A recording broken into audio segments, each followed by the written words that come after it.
안 믿는 일반 사회도 보면은 제사상에 올리는 제물이 많습니다. 제사 때 되면은 명절 제사나 또 돌아오는 기제사 때 보면은 정성을 다해 가지고 포를 사고 과일을 사고 탕을 끓이고 제물을 드리는데, 사실은 그것은 솔직히 해석하면 죽은 제물입니다. 그렇죠? 참 죽은 제물입니다. 또 구약 시대에 우리 성경을 보면은 번제와 화목제와 속죄제와 속건제 이런 제물이 많은데, 구약 시대도 그렇게 정성들여 제물을 드렸습니다만은 죄송하지만도 구약 시대 모든 제물도 죽은 제물입니다.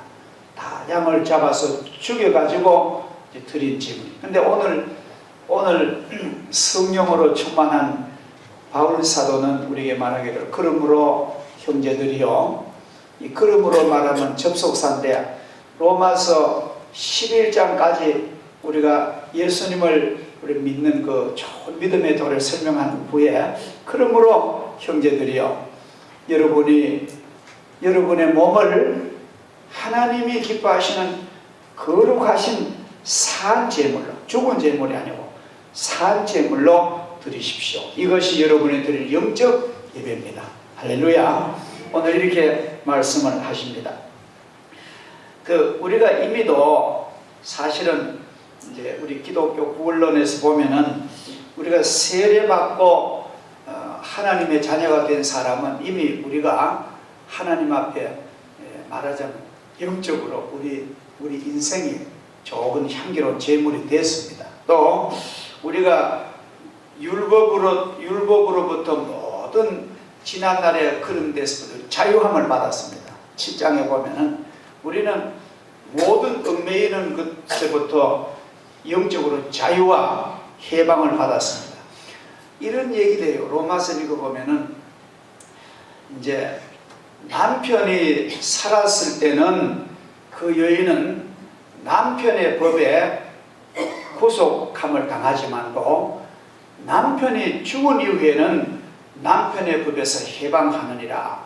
이것은 바울 사도가 율법이라는 남편을 이제 예화로 들면서, 우리가 과거에 우리가 예수 믿기 전에는 율법이라는 남편에 우리는 속박을 당했지만도, 우리는 이제는 예수 그리스도가 와서 율법을 완성한 이후로는 우리는 예수님이 우리의 참 영적으로 남편이 된 우리들은 과거의 모든 율법의 속박으로부터 자유함을 얻었습니다. 그리고 여러분과 저는 진정한 자유인입니다. 아직 이 세상 사람은 자유민주 공화국에 살지만도 저들이 엄밀히 말하면 저들은 영혼의 죄악과 마귀에 속박을 받아가지고 자유가 없어요. 그들은 아직 해방을 못 받았습니다. 그들이 정치적으로라든지 인권으로는 자유를 누리지만도 더 중요한 영적으로 그런 죄의 노예고 사탄의 노예이기 때문에 우리 성도들하고는 본질적으로 아주 차이가 있습니다. 여러분과 저는 아주 영혼의 하나님으로부터 자유함을 받았고, 진짜 우리는 해방받은 하나님의 백성인 줄 믿으시기를 주의 이름으로 축복합니다. 우리를 얽매일 존재는 없는 것입니다. 우리는 이것이 바로 우리가 하나님 앞에 영광되고, 그 다음에는 8장을 쭉 읽어보면은 성령으로 사는 새 삶을 우리 입었어요. 이제 우리들은 여러분 노력으로만 되는 것이 아니라, 우리가 오늘 이 자리에서 이렇게 찬양 부르고 예배를 드리고 이 거룩한 주의를 지키는 것도 성령의 인도를 받고 계십니다. 만약 여러분이 성령의 인도를 안 받으실 분 같으면 이 자리에 올 수가 없는 거예요. 죽었다 해도 올 수가 없습니다. 그래서 여러분 이미 하나님을 아버지로 모시고 성령의 인침을 받으셨고, 아버지라는 말은 이 헬라 말인데 쉬운 말로 우리 어린 아이들이 아빠 하는 아주 애칭어입니다. 우리는 하나님을 사랑의 아버지로 부르는 이것은 바로 구원받은 증거인 줄 믿습니다. 우리가 하나님을 아버지로 안 부르는 것이 오히려 더 우리는 불편하고 우리는 죄송하지. 하나님을 아버지로 부르는 것은 그 구원받은 증거고 성령의 증거고 누구든지 구원함을 받지 않고는 나더러 주여 하나님께 아버지라고 부를 수가 없는 것입니다. 그래서 이런 고귀한 축복을 늘 감사하고 우리가 승리하는데, 자, 그러면 우리가 참 중요한 것은 이제 구원받고 자유함을 받고 성령에 인도되는 우리가 가장 중요한 책임은 이 내 몸을, 이 내 육신을 하나님께 드려야 된다는 것입니다. 우리를 향한 하나님의 뜻이 무엇입니까? 사랑하신 여러분의 고귀한 일생을 향해서 하나님이 기대하시는 뭡니까? 그것은 여러분이 은혜를 많이 받으시고 복을 많이 받으셔서 하나님의 거룩한 뜻에 아멘 순종하는 것이 하나님의 소원인 줄 믿으세요. 그리고 하나님의 영광을 찬양하는 것이 하나님이 여러분들에게 기대하시는 기대입니다. 그래서 내가 이 백성을 지은 것은 나를 찬양하게 하기 위함이라는 말씀처럼 여러분 인생에서 막 그냥 입에서 술술술술 막 찬송이 막 저절로 나고 막 찬양이 나도 모르게 막 허밍이 나오고 내가 일을 하면서도 내가 심지어 내가 잠을 자면서도 나를 은혜 주신 그 은혜가 넘어가면 찬양이 흘러나오는 그런 것이 하나님이 제일 기뻐하는 줄 믿습니다. 그래서 여러분이 막 무의식 속에서라도 찬송이 흘러넘치기를 주 이름으로 축복합니다. 병원에서 마취를 해보면요, 어떤 사람은 무의식적으로 자기 살던 그 모습이 나옵니다. 어떤 사람은 막 술 먹는 그런 행위를 이 무의식 속에 잠재된 게 막 나옵니다. 그러나 예수를 믿는 복받 은혜 받은 성도들은 마취 속에서도 찬송이 나오는 그런 축복이 넘칠 줄 믿습니다. 자, 그리고 또 자원하여 주님, 내가 내 자원하는 마음으로 주님 앞에 헌신하기를 원합니다. 그것이 최고로 좋은 하나님의 뜻을 이루는 것입니다. 우리는 우리 몸을 의의 도구로 하나님의 거룩하신 연장으로 우리는 쓰도록 우리가 부름을 받았습니다. 왜냐하면 하나님께 나의 몸을 드리는 일이 우리의 내적 생명을 살리는 아주 좋은 양생법이며, 이 헌신은 각 지체를 이루어진 내 몸에 즉시 큰 그런 성령 역사가 일어나는 것입니다. 그 성 프랜시스는 기독교 역사상에 가장 예수님을 가장 닮은 사람이다. 성 프랜시스가 이태리 그 아시스 태생 이 프랜시스는 예수님을 가장 닮은 사람이고, 얼마나 그는 예수님의 성품을 담고 성령으로 살았든지 막 숲속에 가면은 새들과도 대화를 나눴답니다.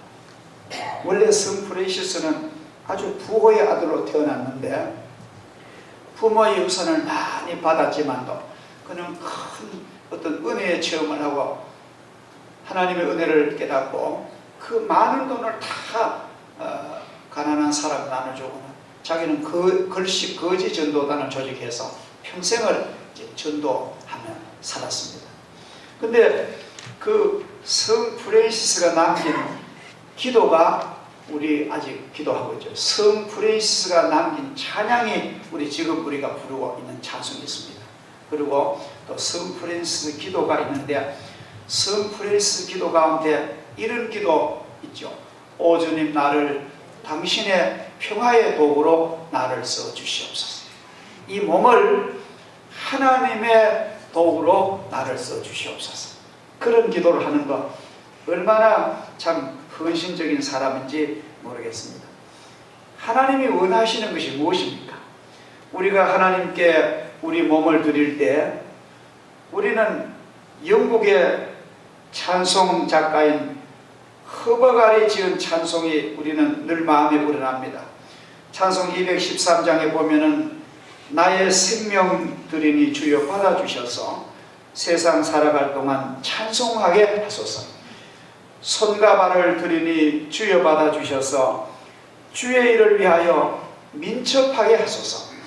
나의 보화들이니 나의 시간들이니 하늘나라 위하여 주 뜻대로 하소서. 우리가 이러한 사람이 되는 것이 최고의 행복하고 영광이고요, 하나님께도 기쁨이 되고, 우리 이 세상 와가지고 고귀한 일생 사는데 제일 아름다운 삶이 바로 이런 삶인 줄 믿습니다.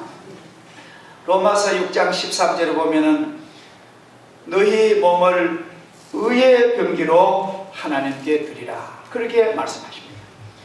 여러분의 귀한 옥체를 의로우신 무기로 하나님께 드리시기를 주 이름으로 축복합니다.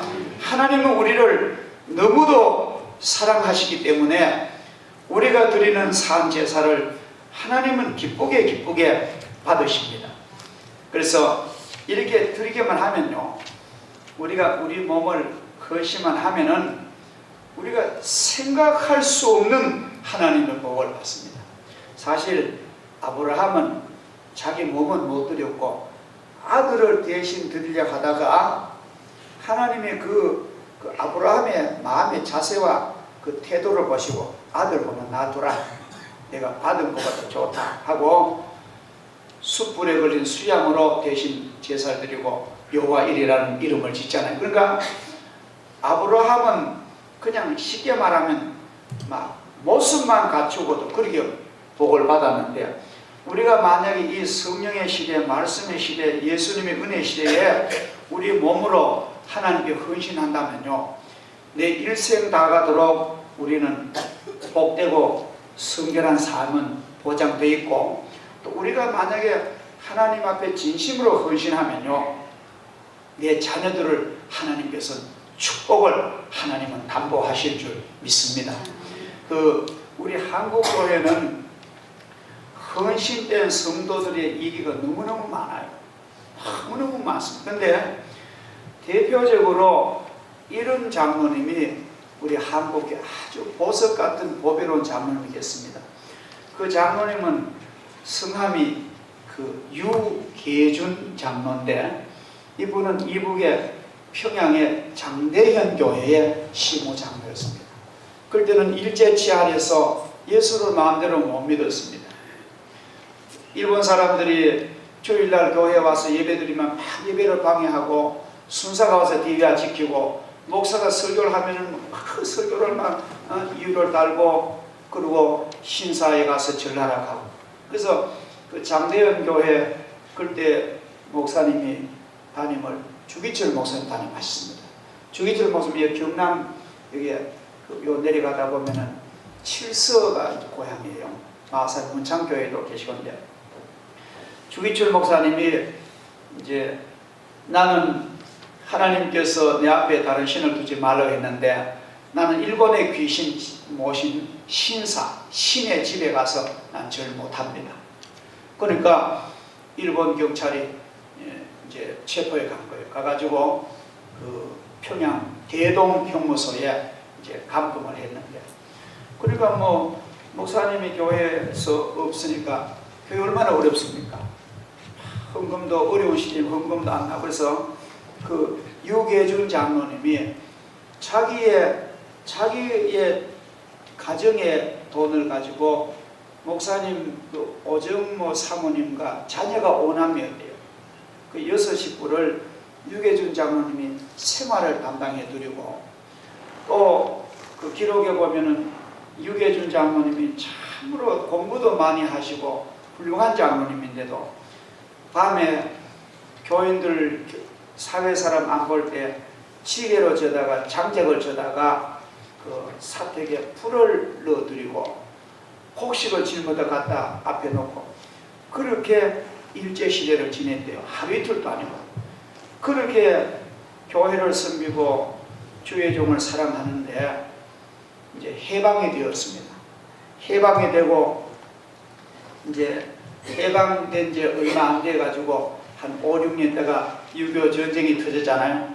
그때까지 이북에 살았는데 6.25 전쟁이 나고 보니까 도저히 한 해방되고 한 5, 6년 살다 보니까 점점 공산화 다 됩니다. 교회가 다 뜯겨나가고 교회를 소련 사람들 공산주의들이 창고 다 삼고 그래서 도저히 안 돼가지고 유계준 장모님이 이제 전부 보따리를 싸서 가족들과 아들 셋이 딸 하나 6식구가 이제 서울로 이제 월남을 한 거예요. 피난 온 것입니다. 전에 우리 교회 정길조 권사님도 이북 평양 사시다가 이제 넘어와서 우리 교회 나오셨는데 그런 교인이 많잖아요. 근데 얼마나 어려웠던지 서울에 와서 남대문 시장에 그 옷장사를 하면서 그렇게 해서 그 서울에서 교회 열심히 섬기는데 그 자녀들이요, 그 아버지가 지극정성 예수 믿는 걸 저들이 봤습니다. 진심으로 예수 믿는 걸 봤습니다. 그래서 뭐 그 자녀들 사남매가 다 예수를 잘 믿고 얼마나 공부를 열심히 했던지요. 거의 뭐 등록금만 안 들고 장학생으로 공부를 해서 그 맏아들은 그 목사님이 되셔가지고 숭실대학 교목으로 평생을 지나시고요. 둘째 아들은 유기천 장로인데 서울대학교 총장을 역임하셨고요. 셋째 아들은 그 외무부 차관으로 아주 고위공직자로 평생을 거둬 장로. 그리고 딸은 예수를 잘 믿고 사로서 남편이 여러분은 아시는 이한빈 장로라고 경제기획원 차관을 하시고 아주 한국의 박정희 대통령 기후에 한국 경제의 대들보 역할을 했습니다. 그래서 이 아들 삼형제 딸 하나가 그렇게 가난한 가정에서 얼마나 하나님의 머리를 좋게 하시는지 한국 사회에 그런 임무를 해서 그 유괴